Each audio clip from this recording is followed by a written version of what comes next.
Vice chairman గారు, commissioner గారు, గౌరవ కౌన్సిలర్లు, కౌన్సిల్ సభ్యులు అందరూ కూడా పాల్గొన్నారు.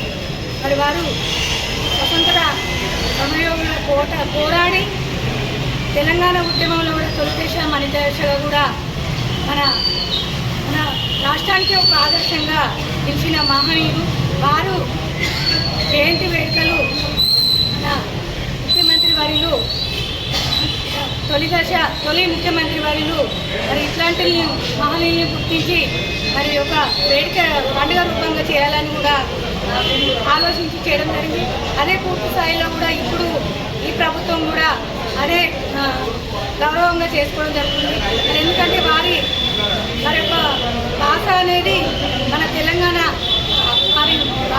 తెలంగాణ భాషను కూడా గుర్తించి అదే పూర్తి స్థాయిలో కూడా జరిపించడం జరుగుతుంది. అంతేకాకుండా కూడా వారి గుర్తింపుగా కాలేజీ కూడా పెట్టడం జరిగింది.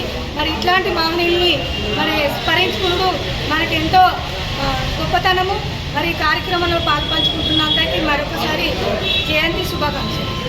ప్రజాకవి, తెలంగాణ ఉద్యమకారులు, అలాగే స్వాతంత్ర సమరయోధులు కాళోజీ నారాయణరావు గారి జయంతి పురస్కరించుకొని పురపాలక సంఘ కార్యాలయంలో ఈరోజు వాళ్ళకి 110 దినోత్సవం జరపడం జరుగుతుంది. ఈ కార్యక్రమానికి గౌరవనీయులు చైర్పర్సన్ సింధం కళాచక్రపాణి గారు, అదేవిధంగా మన వైస్ చైర్పర్సన్ మట్టి శ్రీనివాస్ గారు, వార్డు కౌన్సిలర్స్ అందరూ, కౌన్సిల్ సభ్యులు, పత్రికా విలేకరులు అందరూ ఈ కార్యక్రమంలో పాల్గొనడం జరిగింది.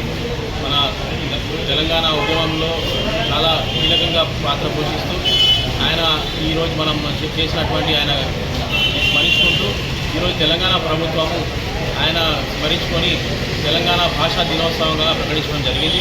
ఈ కార్యక్రమంలో నాకు ఈ అవకాశం వచ్చినందుకు తెలంగాణ ప్రజాకవి అయిన తెలంగాణ వైతాళికులైన కాళోజీ గారి జన్మదినాన్ని పురస్కరించుకొని ఈరోజు మున్సిపల్లో ఈ జన్మదిన కార్యక్రమాన్ని ఏర్పాటు చేసుకోవడం జరిగింది.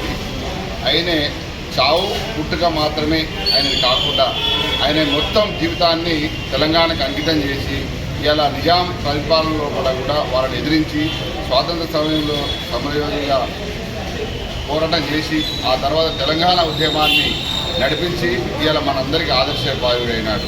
ఈ కార్యక్రమంలో గౌరవనీయులు చైర్పర్సన్ కళాచక్రపాణి గారు మరియు కమిషనర్ గారు నాతో